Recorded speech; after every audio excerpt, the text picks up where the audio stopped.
به ونتوكل عليه ونعوذ بالله من شرور أنفسنا ومن سيئات أعمالنا من يهده الله فلا مضل له ومن يضلله فلا هادي له ونشهد أن لا إله إلا الله وحده لا شريك له ونشهد أن سيدنا وسندنا وحبيبنا وشفيعنا ومولانا محمدا عبده ورسوله.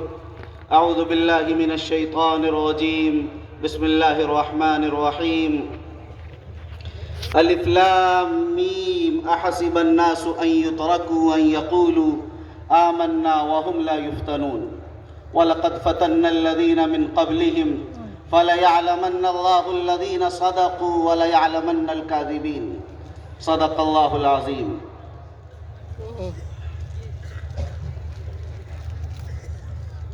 حضرت صدر محترم مفکر ملت حضرت مولانا سید احمد ولی فیصل رحمانی صاحب دامت برکاتہم العالیہ، امیر شریعت بہار، اڑیسہ و جھارکھنڈ، سجادہ نشی خانقاہ رحمانی منگیر، ہمارے شریعہ کے قائم مقام ناظم جناب مولانا محمد شبلی القاسمی صاحب، اور ہمارے شریعہ کے قاضی شریعت جناب مولانا مفتی محمد انظار عالم قاسمی صاحب، دارالعلوم وقف دیوبند کے استاذ حضرت مولانا مفتی نوشاد نوری قاسمی صاحب، اور دارالعلوم ندوۃ العلماء لکھنؤ کے استاذ حضرت مولانا مفتی ظفر صاحب ندوی دامت برکاتہم، اور اسٹیج پر رونق افروز ملک بھر کے معزز موقر قیمتی علماء کرام، دانشوران عظام، بزرگوں اور دینی بھائیوں، آپ حضرات کا یہ ٹھاٹھیں مارتا ہوا انسانوں کا ہجوم اور سمندر سامنے ہے.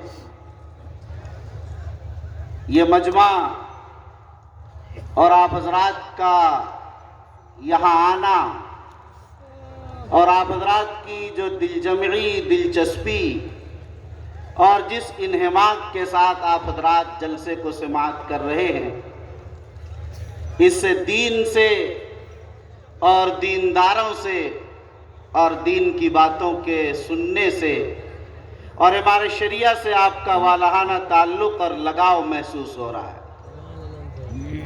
اللہ تعالی ہمارے اس رشتے کو دونوں جہان میں قبول فرمائے. بزرگوں، آپ حضرات کافی دیر سے مختلف علماء کرام کے بیانات سن رہے ہیں. باتیں ساری آ چکی ہیں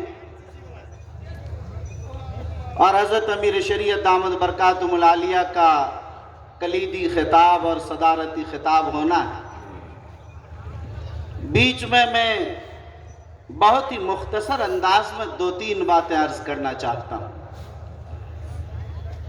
پہلی بات مجھے یہ عرض کرنی ہے کہ ملک کی موجودہ صورتحال اور مسلمانوں کے جو مسائل، مشکلات آپ کے سامنے ہیں وہ آپ حضرات دیکھ رہے ہیں، بلکہ اس سے متاثر ہیں. بلکہ یوں کہہ لیجئے کہ عوام تو درکنار، خواص بھی مایوسی کے شکار ہوتے نظر آ رہے ہیں. یعنی انہیں ایسا لگتا ہے کہ اب سپر ڈال دینا چاہیے. انہیں ایسا لگتا ہے کہ اب ہمیں کسی مضبوط قوت اور کسی دست غیب کا انتظار نہیں کرنا چاہیے. وہ زمانہ چلا گیا.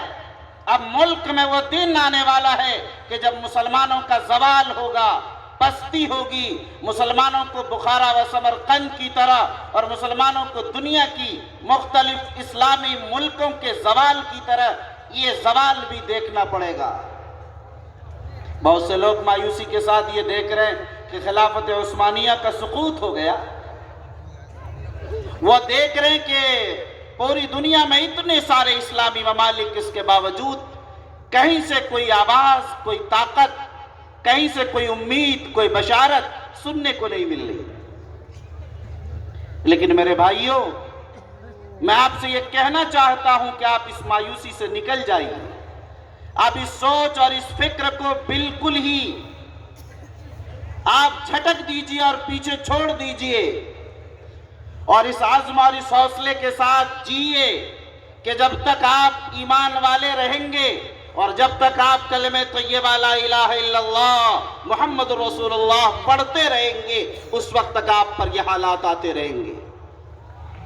قرآن کہتا کہ ہم نے پہلوں کو بھی آزمایا اور بعد والوں کو بھی آزمائیں گے، اور یہ آزماتے اس لیے کہ دیکھنا ہے کہ کون سچے ہیں اور کون جھوٹے ہیں، کون مخلص ہیں اور کون منافق ہیں، کون ہے جو مشکل حالات میں عزیمت کی راہوں پر چل کر اور بلال حبشی کے نقش قدم پر چلتے ہوئے عہد کا نعرہ مستانہ لگاتا ہے، اور کون ہے جو اپنے قدم کو پیچھے رکھ لیتا ہے، کون ہے جو ٹوپی اتار دیتا ہے، کون ہے جو داڑھی کو ختم کر دیتا ہے، کون ہے جو اسلامی شعار سے اپنا پیچھا چھڑا لیتا ہے، کون ہے جو یہ کہنے لگتا ہے شرما شرما کر کہ وہ اپنے آپ کو مسلمان نہ ظاہر کر سکے.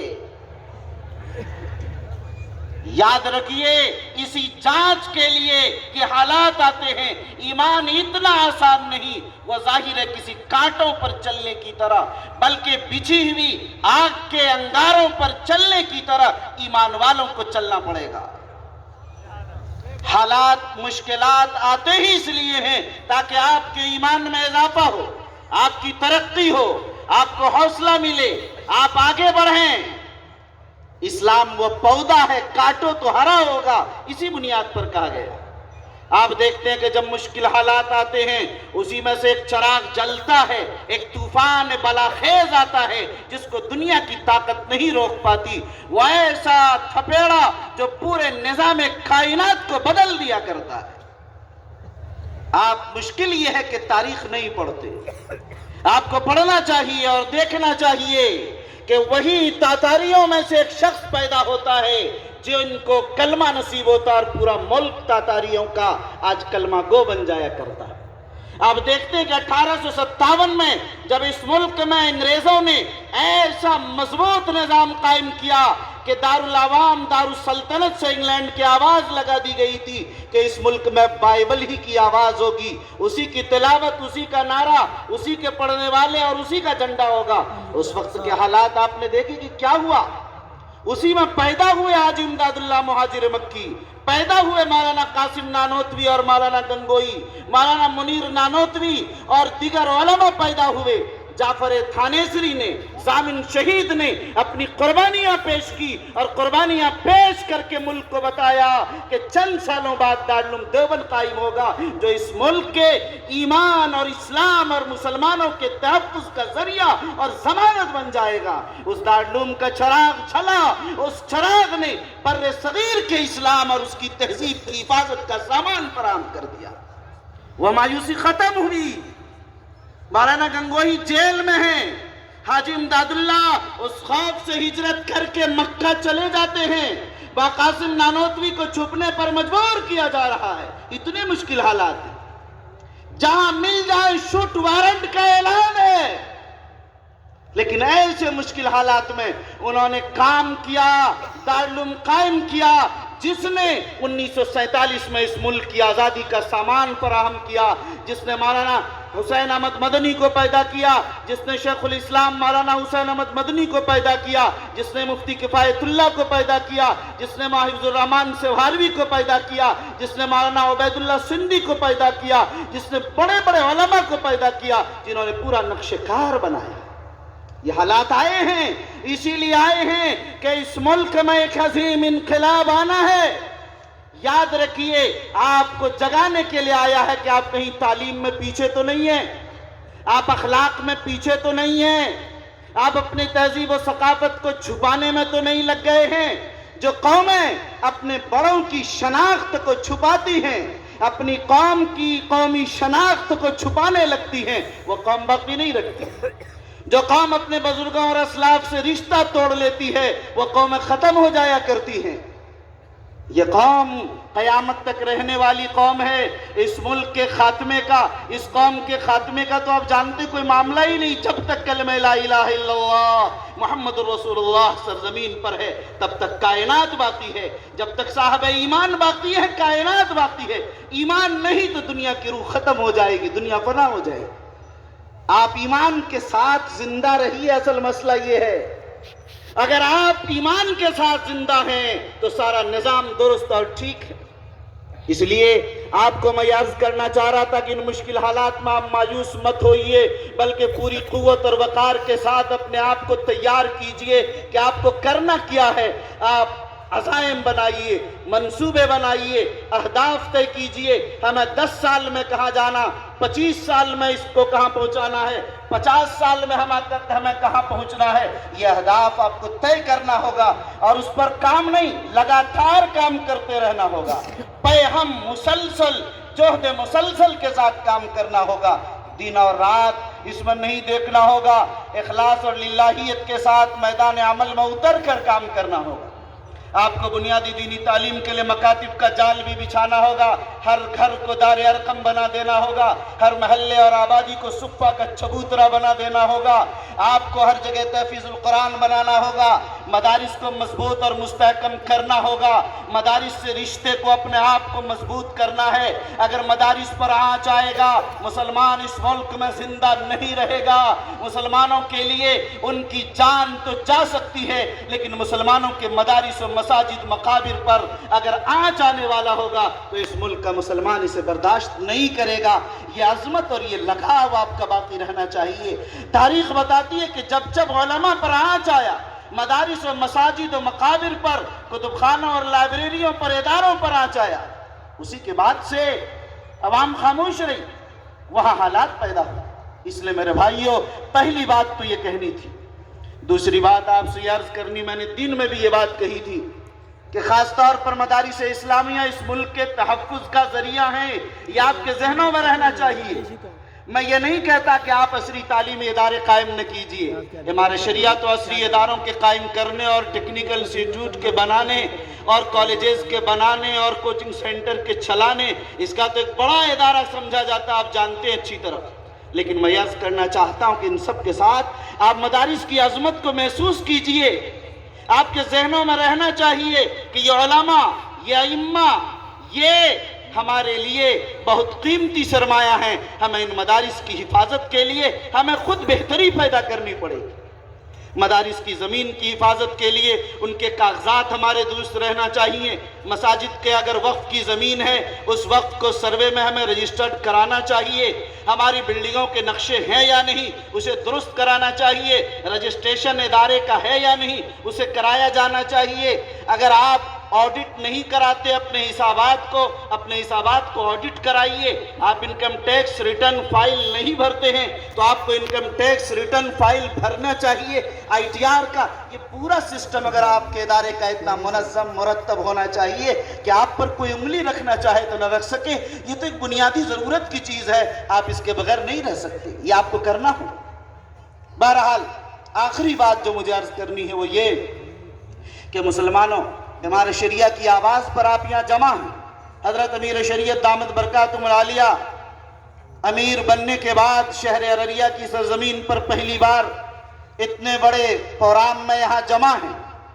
شہر میں بیر نگر بسریا کے دارالقضا کے افتتاح میں آپ تشریف لائے تھے اور آپ کے ہاتھوں دارالقضا کا افتتاح ہوا تھا، لیکن ابھی آپ کے درمیان تشریف فرما ہیں۔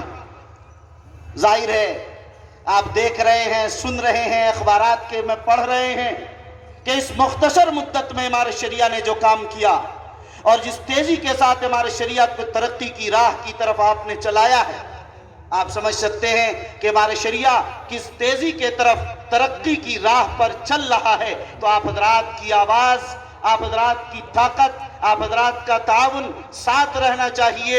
اس لیے کہ امیر شریعت جب آواز دیں تو آپ لبیک کہنے کے لیے تیار رہیں۔ کہ آپ حضرات جب آواز دیا جائے گا لبیک کہنے کے لیے تیار ہیں انشاءاللہ؟ انشاءاللہ۔ اگر آپ کا تعاون اسی جذبے کے ساتھ رہا، انشاءاللہ اس ملک میں مدارس بھی، مکاتب بھی، اسکول بھی، کالجز بھی، کوچنگ سینٹر بھی، تعلیمی ادارے بھی، شفاخانے بھی، ہاسپیٹلز بھی اور دیگر اصلاحی، تبلیغی اور تنظیمی کاموں کا سلسلہ قوت کے ساتھ آگے بڑھے گا اور بڑھتا رہے گا انشاءاللہ۔ اگر یہ امارت شریعہ کی تنظیمی قوت مضبوط ہو گئی، ایک دھاگے کے ساتھ پوری ملت اور پورا کلمہ گو اگر پرویا چلا گیا، تو اندازہ کیجئے کہ پھر اس کی بنیاد پر آپ بھی مضبوط ہوں گے اور ہم سب مضبوط ہوں گے۔ یاد رکھیے، امیر کی اطاعت ایک بنیادی چیز ہے۔ ہمیں اللہ تعالیٰ نے امارت شریعہ دیا، امیر دیا، ہمیں بہت خوش ہونا چاہیے۔ علامہ کشمیری رحمۃ اللہ علیہ بڑا فخر فرمایا کرتے تھے، امارت شریعہ پر پوری تحریر ان کی فتح القدیر میں موجود ہے۔ فیض الباری میں آپ دیکھیے، صاف تفصیل سے لکھا۔ حضرت حکیم الاسلام قاری طیب صاحب رحمۃ اللہ علیہ کی تحریر تفصیل سے پڑھیے۔ مولانا علی میاں ندوی رحمۃ اللہ علیہ کا خطاب جو رشک کے قابل ہے، یہ ساری چیزیں یہ بتاتی ہیں کہ اہل بہار قابل فخر ہے۔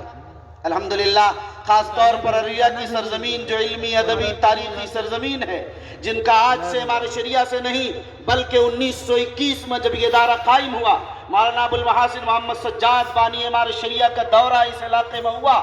وہ غیر منقسم پورنیہ کا علاقہ تھا اور پورنیہ کے خطے سے پورا مقالہ حضرت مولانا قاضی مجاہد الاسلام قاسمی رحمۃ اللہ علیہ نے شائع کیا کہ پورنیہ کی کیا خصوصیات ہیں اور پورنیہ کے لوگوں کو کیسا پایا، کیسا تعاون، کیسا جذبہ، کیسی ضیافت، کیسی شجاعت، کیسی دینی غیرت، کیسی حمیت، پوری تفصیل کے ساتھ یہ چیزیں لکھی۔ ظاہر ہے کہ آپ حضرات کو یہ چیزیں، یہ اسی وقت سے ارریہ کی سرزمین کا امارت شریعہ سے رشتہ اور تعلق ہے۔ آج 100 سال کے بعد بھی یہ رشتہ آپ کا اسی طرح قائم و دائم اور اسی طرح مضبوط ہے۔